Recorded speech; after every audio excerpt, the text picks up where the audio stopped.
il faut bien distinguer les deux points que vous évoquez.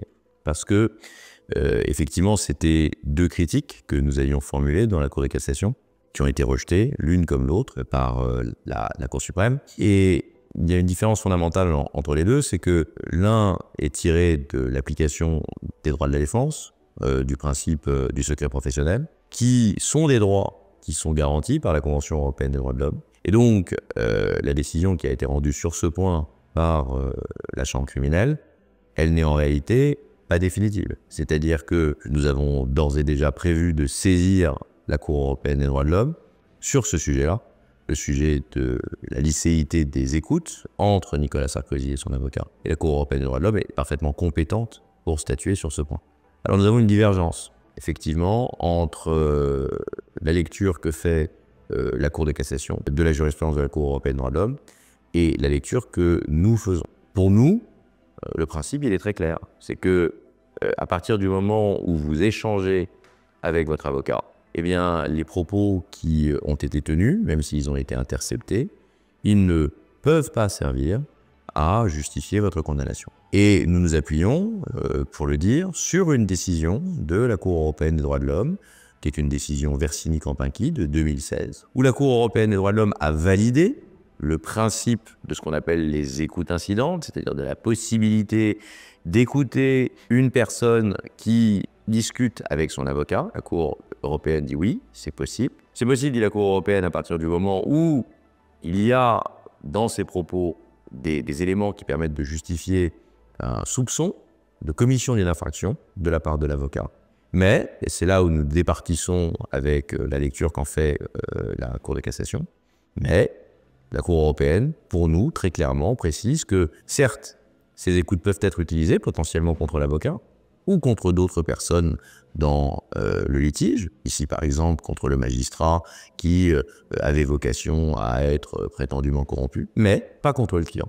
Parce que le client, c'est lui qui bénéficie du secret professionnel. Le secret professionnel et les garanties attachées au secret professionnel, qui sont absolument consacrées par la Convention européenne des droits de l'homme, eh bien, elles ont vocation à s'appliquer aux clients et aux clients seuls, et elles ne sont pas là pour sanctuariser les propos, ou en tout cas les agissements de l'avocat. Donc aujourd'hui, la Cour européenne des droits de l'homme, pour nous, a rendu une jurisprudence très claire. Je pense que, et c'est important de le dire, c'est la première fois, en réalité, en France, qu'une personne est condamnée sur le seul fondement des échanges qu'il a eu avec son avocat. Il n'y a pas d'autre cas dans la jurisprudence que celui de Nicolas Sarkozy. Et donc, il va falloir voir maintenant ce que la Cour européenne est susceptible de penser de cette question. Alors, ça fait un lien qui est un lien assez direct avec le deuxième moyen que vous évoquez, qui est plus relatif au fond du litige, sur la caractérisation même du trafic d'influence et de la corruption. Alors effectivement, dans ce dossier, il y a quand même une vraie difficulté en termes de caractérisation des infractions et évidemment d'intention. C'est que, en réalité, donc on est sur un supposé trafic d'influence, supposé corruption entre d'un côté Sarkozy, de l'autre un magistrat, Gilbert Azibert, par l'intermédiaire de son avocat, Thierry Herzog. Et on est quand même face à prétendu pacte de corruption, où Nicolas Sarkozy aurait proposé à Gilbert Azibert d'appuyer sa candidature à un poste contre des échanges d'informations qu'il aurait eu sur le pourvoi en cassation qui était actuellement pendant. Alors, la réalité de ce dossier, c'est que, il n'y a jamais eu de démarche entreprise par Nicolas Sarkozy. 2, Gilbert Azibert n'a jamais candidaté sur le poste pour lequel prétendument il était censé être aidé. Donc, on est face à une personne qui n'a jamais rencontré le magistrat en question, qui ne lui a jamais parlé, qui n'a jamais fait la démarche qu'on prétend qui justifie le pacte de corruption. Et on est face à un magistrat qui, de son côté, n'a même pas candidaté au poste qu'il convoitait. Donc, évidemment, pour nous, ça posait une véritable question en termes de caractérisation de cette infraction. Pour la Cour de cassation nous a répondu que cela était suffisant.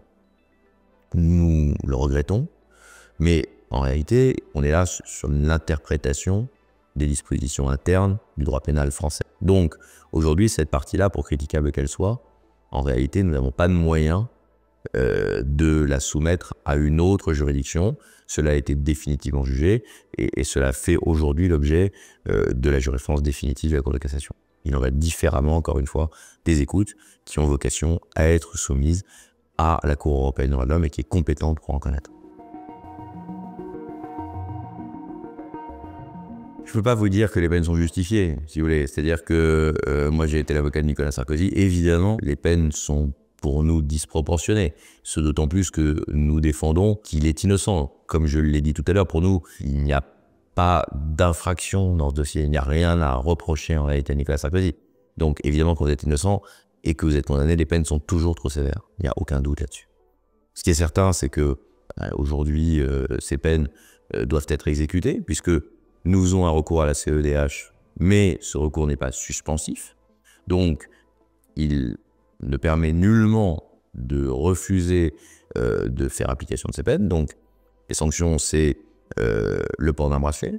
Donc, il va y avoir effectivement une prise de rendez-vous avec le juge d'application des peines, qui va examiner le cas de Nicolas Sarkozy et qui va déterminer, il a un délai de 4 mois pour pouvoir le faire, comment ce bracelet électronique est susceptible d'être porté, dans quelles conditions, sachant qu'il faut bien comprendre que lorsque vous vivez avec un bracelet électronique, en réalité, vous continuez à pouvoir avoir le droit de travailler. Donc, ce que vous allez justement négocier avec le juge d'application des peines, c'est les horaires où vous allez être chez vous, les horaires où vous allez être à votre bureau. Le cas échéant, Nicolas Sarkozy a une importante activité de conférence, la possibilité au cas par cas de pouvoir se déplacer pour donner une conférence. Donc, l'idée, elle est bien celle-là, c'est qu'il puisse continuer à travailler, mais il n'est plus libre de ses mouvements, pas liberté de partir où il veut le week-end ou de sortir au restaurant le soir, ça n'est pas possible. Donc ça, c'est une première partie de la peine. L'autre partie de la peine, c'est celle que vous avez évoquée, c'est-à-dire la privation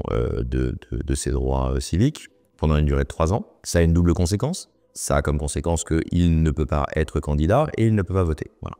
Donc, de la même manière, cette sanction a la vocation à s'appliquer dès à présent, puisque la peine est devenue définitive. Maintenant, il faut bien savoir qu'il est toujours possible d'être relevé de cette sanction d'inéligibilité. C'est-à-dire qu'au bout d'un délai de 6 mois, vous avez la possibilité de saisir le juge en disant il n'y a plus de raison, ou en tout cas je demande à être relevé de cette sanction d'inéligibilité, et c'est tout à fait possible. Donc, certes, aujourd'hui, Nicolas Sarkozy a vocation à, pendant 3 ans, être inéligible et ne pas pouvoir voter. Il est tout à fait envisageable, dans un avenir proche, qu'un juge puisse le relever de cette sanction en considérant que le délai qui est d'ores et déjà écoulé est suffisant et il a la possibilité de pouvoir recouvrer ses droits de citoyenneté.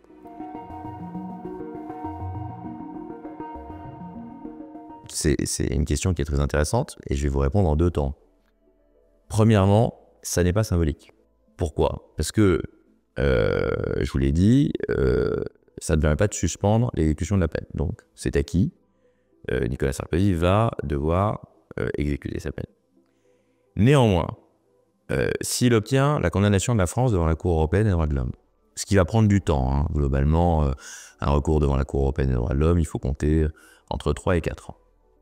Mais s'il obtient comme nous l'espérons, et comme nous pensons qu'il y a de très sérieuses chances que cela arrive, la condamnation de la France dans la Cour européenne des droits de l'homme, alors, sur le fondement de la loi française, qui est une réforme qui est intervenue en 2000, il a la possibilité de saisir la commission de réexamen, c'est-à-dire qu'il va pouvoir demander aux juridictions françaises, du fait de la condamnation qu'il aura obtenue dans la Cour européenne des droits de l'homme, que la décision de condamnation qui a été prononcée contre lui par les juridictions françaises soit révisée. Donc ce n'est pas que symbolique.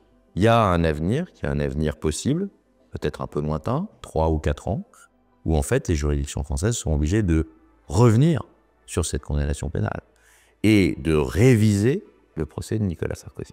Donc ça n'est pas du tout symbolique, ça peut avoir une conséquence qui est une conséquence extrêmement pratique, puisque très concrètement, dans 5 ans, Nicolas Sarkozy peut très bien être relaxé pour les faits sur lesquels il aura été condamné. Il aura déjà purgé sa peine, mais il n'empêche que au final, il aurait été relaxé, son honneur aurait été lavé. Bon. Donc ça, c'est une première chose. Deuxième chose, le fait que Nicolas Sarkozy soit président de la République et qu'il saisisse la Cour européenne des droits de l'homme. C'est évidemment regrettable, et le terme est faible, si vous voulez, et Nicolas Sarkozy ne le fait lui-même qu'à reculons, mais en fait, en réalité, il n'a pas d'autre choix. Il espérait que les juges français puissent garantir les droits qu'il invoquait, et qu'il n'ait pas à saisir la Cour européenne des droits de l'homme. La Cour européenne des droits de l'homme, c'est toujours un recours subsidiaire. Les premiers garants des libertés fondamentales, les premiers juges qui ont vocation à appliquer la Convention européenne des droits de l'homme, c'est les juges nationaux, c'était les juges français.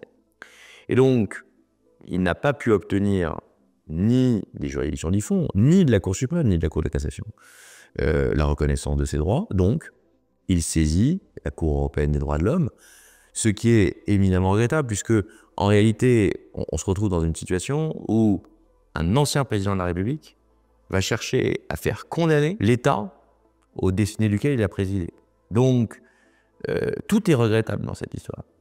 Ce qui est regrettable, c'est qu'un ancien président de la République soit pénalement condamné, définitivement, et objectivement, dans une démocratie, on peut penser ce qu'on veut de Nicolas Sarkozy. Le fait qu'un ancien président de la République se retrouve sanctionné et pénalement condamné, en réalité, c'est une solution qui marque toujours une défaillance, en réalité, d'un système démocratique.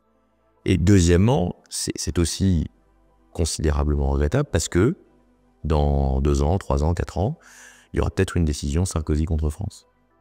Et avec une condamnation de la France. Et en réalité, tout ça laisse forme d'amertume. Mais en réalité, il n'y a pas tellement d'autres choix. Nicolas Sarkozy est convaincu depuis le début de cette affaire qu'il a la jurisprudence de la Cour européenne qui est à son bénéfice. Il se bat pour lui, mais pas que. Il se bat aussi parce que, comme je vous l'ai dit, son cas est emblématique, parce qu'il est totalement anormal qu'un client soit condamné sur les seuls échanges qu'il a pu avoir son avocat. Donc, sa défense, elle a vocation à bénéficier à n'importe quelle personne qui discute avec son avocat et qui doit pouvoir continuer à le faire en se disant que ce qu'il dit est confidentiel et qu'on n'est pas en train de l'écouter et que si on l'écoute, on ne pourra pas utiliser contre lui les propos qu'il a pu tenir à l'égard de faits dont il cherche à discuter avec son conseil.